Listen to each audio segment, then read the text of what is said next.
again Case Empire TV. Ndagushimiye wowe ukomeje kubana natwe hano kuri Case Empire TV, kandi nkushimira wowe ukomeje gukanda subscribe.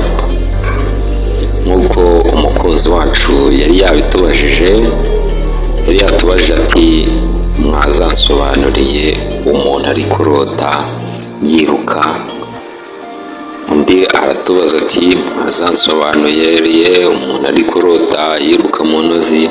Ariko today now hari umuntu watwandikiye adusaba ko twazamusobanurira umuntu ari kurota agira gute yurira urwego. Iyi ni Case Empire TV nk'uko mubimenyereye, mbiseguraho kuba ntakora cyane. Ni umwanya w'amasomo nayaba nkeneye, gusa ninjya mbona akanya nzajya nsubize abakunzi bacu bagize icyo bambaza. Rero uyu munsi nkaba nabateguriye uburyo bugera ku 10 ushobora kurotamo wurira urwego. Nkusaba kuba hano guhera video itangiye kugeza irangiye. Mbere na mbere yuko dukomeza, niba utarakanda subscribe, kanda subscribe. Niba warayikoze, kora like na comment, ni inkunga ikomeye cyane. Kurota rero urimo kurira urwego bishobora gusobanura ibintu bitandukanye, kandi buri bwoko bushobora kugira igisobanuro cyihariye. Dore uburyo rero 10 ushobora kurotamo wurira urwego nabateguriye. Uburyo bwa mbere, kurota wurira urwego wihuta. Bishobora gusobanura ko iterambere ryawe riri kwihuta kandi uri kugera ku ntego zawe byihuse. Uburyo bwa kabiri, kurira urwego bigoranye. Bishobora kwerekana ko uri guhura n'imbogamizi mu buzima bwawe, ariko ugerageza gukomeza gutera imbere. Uburyo bwa gatatu nabasobanuriye ku bijyanye no kurota wurira urwego. Ni uburyo bwo kurira urwego rukomeye cyangwa rurerure. Ibi bishobora kwerekana urugendo rurerure rwo kugera ku ntego zawe, rusaba ubwihangane n'imbaraga nyinshi. Uburyo bwa kane nabasobanuriye ku bijyanye no kurota wurira urwego. Ni ukurota wurira urwego rugasakuza cyangwa se rukagira gute rukirangira. Bishobora gusobanura ko urimo gukora cyane ariko udatera imbere uko wabyifuzaga. Uburyo bwa gatanu bwo kurota wurira urwego ni ukurota wurira urwego rw'amabuye cyangwa rw'ubukonje. Bishobora kwerekana ibibazo bikomeye cyangwa inzitizi zituma iterambere ryawe rigenda nabi. Uburyo bwa gatandatu ni ukurota wurira urwego rugenda rusenyuka. Hari ukuntu umuntu arota arimo kurira urwego rukajya rugenda ahavuye rwangirika, ahavuye rwangirika. Ibi bishobora gusobanura ko ubwoba bwo gutakaza ibyo wagezeho cyangwa impungenge ku hazaza hawe. Ingingo ya 7 ushobora kurotamo wurira urwego.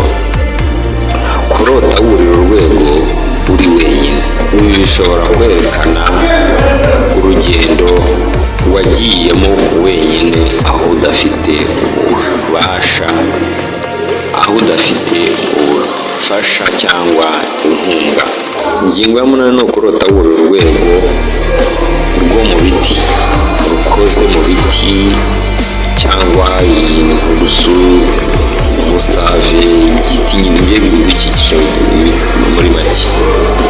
bishobora gusobanura iterambere rifitanye isano n'ubuzima bwawe bw'umwuka, imibanire cyangwa kamere.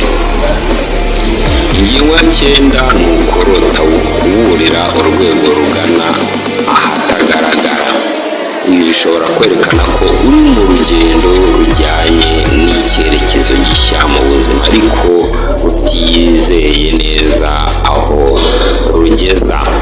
Ingingo ya 10 ni ukurota wurira urwego maze ugatsikira cyangwa ugasubira inyuma. Bishobora kwerekana ubwoba bwo gutsindwa cyangwa impamvu zigutinza mu iterambere ryawe. Uburyo bwose waroteye urwego n'amarangamutima wumvise muri izi nzozi bifite uruhare runini mu gusobanukirwa icyo ushobora kuba wararose cyangwa n'ubusobanuro bwabyo. Wowe wari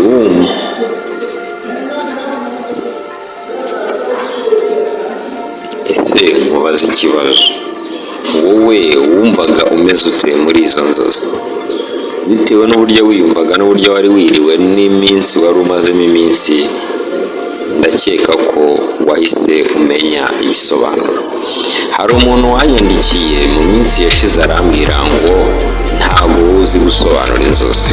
Ndagira ngo mumenyeshe ko hari ikintu Bibiliya ivuga ku nzozi, ikintu Bibiliya itubwira ku bijyanye no kurota wurira urwego cyangwa se urwego muri rusange. Bishobora gusobanura uburyo bw'umwuka, bikaba ikimenyetso cy'iterambere, umugisha cyangwa urugendo rw'ubuzima.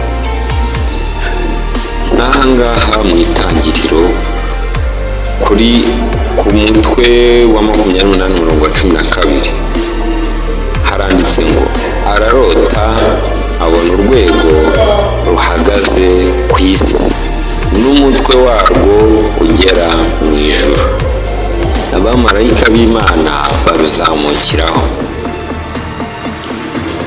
Iyi nzozi ya Yakobo yerekana urwego rujyanye no kugera ku Mana, iterambere ry'umwuka n'isezerano. Nk'uyu Daniyeli ku mutwe wa 2 umurongo wa 19 haranditse ngo ubwo rero iryo banga rihishwe ryahishuriwe Daniyeli mu nzozi z'ijoro, ni uko guhimbaza Imana yo mu ijuru. Daniyeli yahishuriwe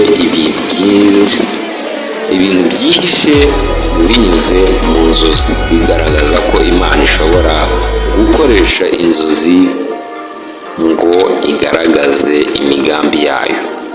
Ndabashimiye rero mwe mwakoze subscribe, nawe wakomeje gukurikirana Case Empire TV guhera ino video itangiye kugeza irangiye. Nk'uko mubimenyereye, njye Kasi.